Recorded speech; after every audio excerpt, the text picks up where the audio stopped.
Hey everybody, welcome back to the channel. We have a new Fire Emblem Heroes trailer out tonight. It is called Double Vision, and it is almost assuredly Awakening themed.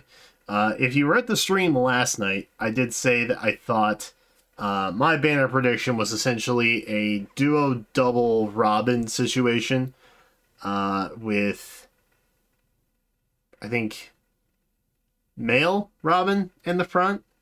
I want to say, is what I said. And then Vike, Lissa, Frederick, Crom. That was my guess. That was my assumption.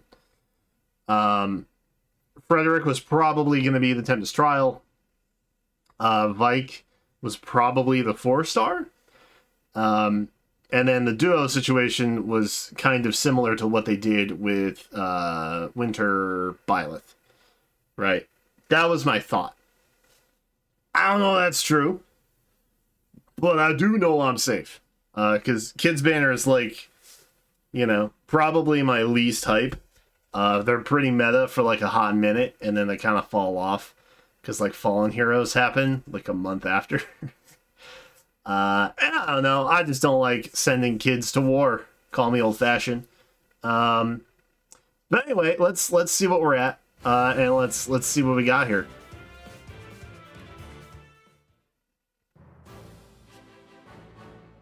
Ah, nostalgic music. We love that. Who's up first? Okay, so it's Robin. I haven't thought too much about the future. Number one, he doesn't sound like a kid. Just off rip, he doesn't sound like a kid. So does that mean we're gonna have a Lady Robin Crom duo instead? They're gonna pair up Crom and Robin or Robins. Like that was predestined. Okay? But I hope I can help people. So it's gotta be All right. Girl Robin, Boy Crom. For sure. Bell Wartone. We'll come back and take a look. Magic Gambit? Of course they're giving him Magic Gambit. Why wouldn't they? That'd be crazy. Ha! Why are the kids always better than the adult versions? What's up with that? Ooh. Let's see how this goes. Lightning bolty, probably, huh? Okay, I'm seeing some crazy stuff. Emeren's there? Yo, that's actually hype. Create a country, no, a world of peace. That's actually pretty hype, How though. may I help? So, no Vike then, I I'm have to sure. believe. Emeren over Vike. Interesting. As Wow. you request. What the heck? That was some crazy warp shenanigans. Oh my lord. We have War Staff. Ooh. Ooh. Is everybody just getting scroll today? That's crazy. That's actually crazy. We can reach an accord. Uh-huh. Totally.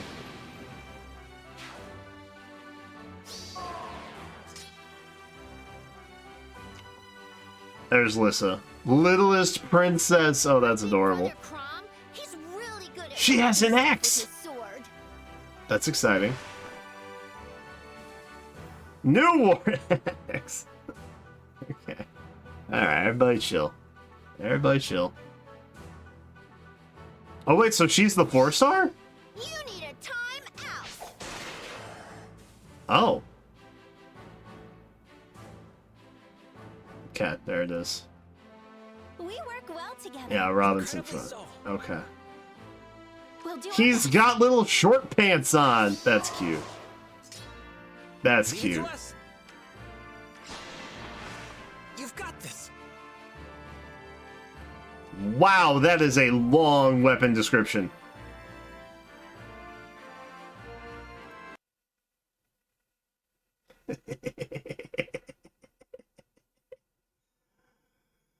Bro, they can't not make her Grima for like a hot minute. That's funny. Oh, man. That's funny. It's always in there somewhere. Witness my strategy. Oop.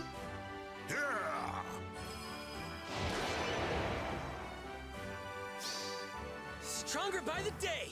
Uh-huh.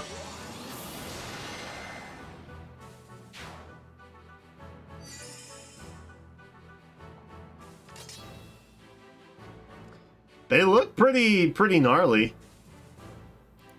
Grants rally spectrum and dual strike to unit and allies within 7 rows and 7 columns iron on unit. Dude, that's insane. Okay. Okay, dude. So the whole map. Like, just the whole ass map is what that is. That's nuts, bro. Oh, we got Frederick down here, too. Dude, I mean, man, I'm just... Keeping up with this game is tiring, dude. There's just new power creep every week, man. Oh, it's exhausting.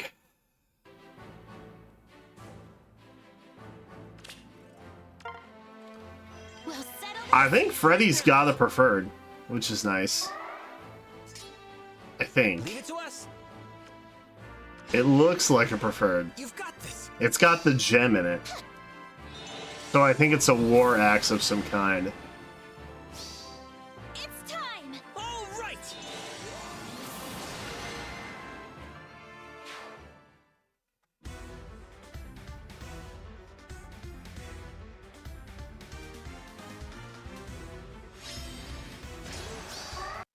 Big Sister. Yeah, I am, given the theme of these weapons and that gem, I'm fairly confident that Freddy is in fact a preferred weapon, which is pretty dope. I mean, it's flashy and it's cool and they're cute. But like, is it worth me to summon on it? That's the $1 million question, isn't it? I mean, they're all super cute, right? They're all super cute. And it's basically Chroms and Robins abound, and so you know they're going to be absolutely nutty. It's just so much reading and consideration. It's just a lot to keep up on. Fell War Tome is what Robin's got. It looks like we got some pre-combat damage, right? We're getting an Omni buff, where X equals 16 minus the foe's max special cooldown count times 2. Minimum of 8. We're getting a damage reduction from foes first attack by 30%. We're neutralizing effects that inflict special cooldown charge minus X. And also, if our max special cooldown value is greater than or equal to 3, and its attack and trigger is special, when that special triggers, we're reducing damage by X%. We're neutralizing that from non-special skills. If human initiates combat, applies Divine Vein Flame on 5 spaces in a line centered on foe's space. So we got Flame, we got damage reduction, we got Omni buff, we got pre-combat.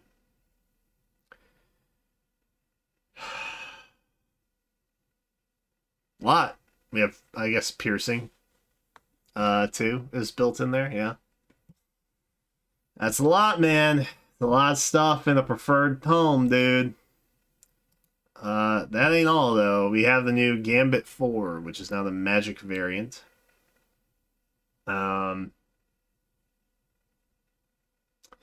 If unit initiates combat or foes range equal to 2, inflict speed res -4. And also if units or foes attack and trigger unit special, unit deals plus X damage where X equals the max. Yeah. Which, I mean, admittedly, I feel like Magic Gambit is not as effective as just standard Gambit. Because they do basically the same thing, right? I think they basically do the same thing. It depends on your max cooldown value, right? So obviously, the higher your cooldown, the better. But a lot of the really good home user specials, right, like Flare, Ruptured Sky, they are lower cooldown value. So I feel like maybe you're not going to get as much bang for buck out of that as something as you might with, you know, someone who's running Gale Force, for example, or Ether. I mean, I guess you could run Ether on a tome too. That makes sense. Yeah, I don't know that this has the same oomph. It's good. I'm sure it's powerful. But I don't know if the typing has the same kind of gumption that the regular Gambit 4 when that came out kind of has. But that is what it is. You know, we've also got Tip the Scales, which we know about already, but you know, Kid Broben has it too, which is fun, and we get to kind of see it here enacting. Sully, Wacky Warrior moment. That's exciting. Emmeryn out here. She is a staff infantry, and she does some crazy stuff with warping. Let me tell you, that's crazy. I don't think she had any new skills in passives, no, or special. But the weapon and assist are both new. So Exalt's War Staff is going to prevent foe from counterattacking. We're going to get a special trigger accelerator. We are gaining the benefit of allies can move to a space within 2 spaces of unit if unit's HP is less than or equal to 60%, or if Emmeryn has entered combat, or used an assist skill. So basically, just if Emmeryn exists at low HP or has done literally anything, you'll be able to kind of activate this warping effect. We're getting an Omni buff of 4 to allies within 3 spaces of unit during their combat, and we're getting 7 HP restored to those allies after their combat. If unit is within 3 spaces of an ally, we're getting attack res plus 6 on Emmeryn. She makes a guaranteed follow-up attack and deals damage equal to 20% of unit's res. So we got true damage, we got Omni buffs, we got healings, we have warping, and then, well, that's for other allies. She herself is going to get a slight stat buff and then some true damage. So a really good support healer, obviously. Emmeryn, fairly famous for that, so I would be surprised if she wasn't. Especially being a 5-star on top of that. Magic Shield is the assist. It restores HP equal to 50% of unit's attack to target ally and grants the following effects to target ally for 1 turn. Attack res plus 6 and neutralizes the penalty on unit during combat. If used on turn 2 onward, grants another action to unit and inflicts restricts movement to 1 space on unit and pair up cohort through the next action. Wow. Okay. That's kind of huge. That's a little huge.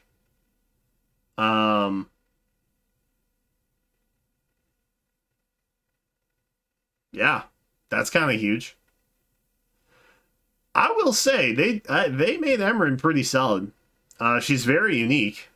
It feels like. Just I mean, this alone having the extra movement, and then literally everything that the staff does. Like that's some pretty crazy stuff that they got cooking there. And then she's gonna have attack res oath, poetic justice, and lice restraints, which this makes sense because she's already got the lack of counterattack in her weapon. So, Emran looks pretty good, honestly. To be honest, Lissa here is an infantry axe. She does have a preferred weapon, but she is a 4-star. But her 4-star skills are pretty solid. So we got defense res finish 3, and then we have times pulse 3. Obviously, it's still limited locked, right? She's not like standard pool. You're only going to be able to get her from this banner and whatever banner she reruns on in like a double special down the road. But still pretty good stuff to have, right? I would say probably not universally good stuff to have, but in general, I would say it's pretty good stuff overall. Times Pulse 3, maybe not as beneficial since there's a fair amount of stuff in like the arena pool, for example, that comes with Time Pulse 3 now. But it's something. It's something. Accelerated special trigger in her weapon. If units within 3 spaces of an ally were getting grants bonus to units attack defense res equal to 25% of foe's attack at the start of combat -4. So we're kind of getting true buffs. I guess we're getting like true stat buffs. I don't think that's the right terminology, but neutralize effects that grant special cooldown charge plus X to foe or inflict special cooldown charge -X on unit. Reduces the effects of deep wounds.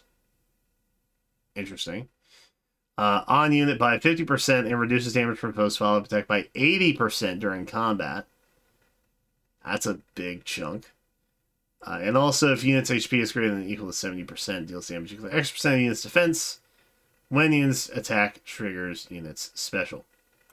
Otherwise, it restores HP equal to X% of unit's defense to unit when unit's attack triggers unit's special. X equals unit's max special cooldown count times 10 plus 10, excluding AoE specials. So I don't think we had a max there, no. So if your max cooldown, let's just call it 5, even though I don't think technically it could be. Because you have slaying. So I guess technically it would be 4, right? If you ran a 5-turn cooldown, your max value for X here would be 4. So 4 times 10, and 10 plus 10 is 50. So it would be 50% against defense. That's your kind of benchmark, I suppose. So yeah, overall, I mean, it sounds okay. Obviously, a 4-star is going to have a slightly less impressive preferred. But I think in terms of Lissa fans, you probably take what you can get at this point. Am I right? And I think the same kind of goes for any special hero. Like, if they get a preferred weapon, it means eventually they'll get a refine that will be maybe only like 6 months behind meta at that point. But they will always have a chance to get better regardless of how they debut. Whereas, some of the much older special heroes, they are restricted to either plus weapons or just an arcane, a rearm weapon. Because they don't have any other option, because they didn't get a preferred, because those didn't exist at the time. They were not things that they did at that moment. And then probably the star of the show here, right? Yeah, of course it would be a Kraben that would outshine all of us.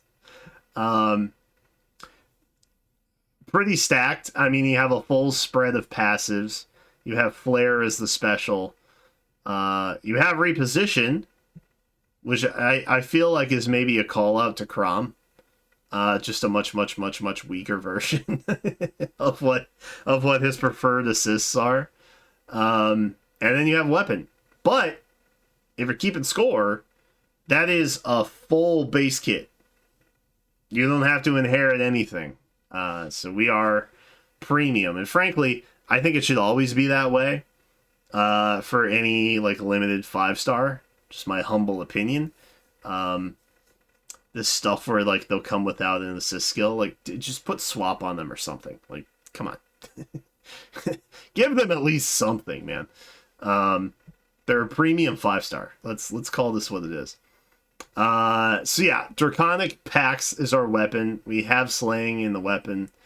If Rally or Assist is used by or on unit, we're getting a special cooldown -1 and inflicting Hush Spectrum on foes within 3 rows or 3 columns centered on unit after units movement through their next action. Hush Spectrum inflicts attack speed defense res -5 on foe during combat. Or on unit, wait. Inflicts attack speed defense res -5 on unit during combat.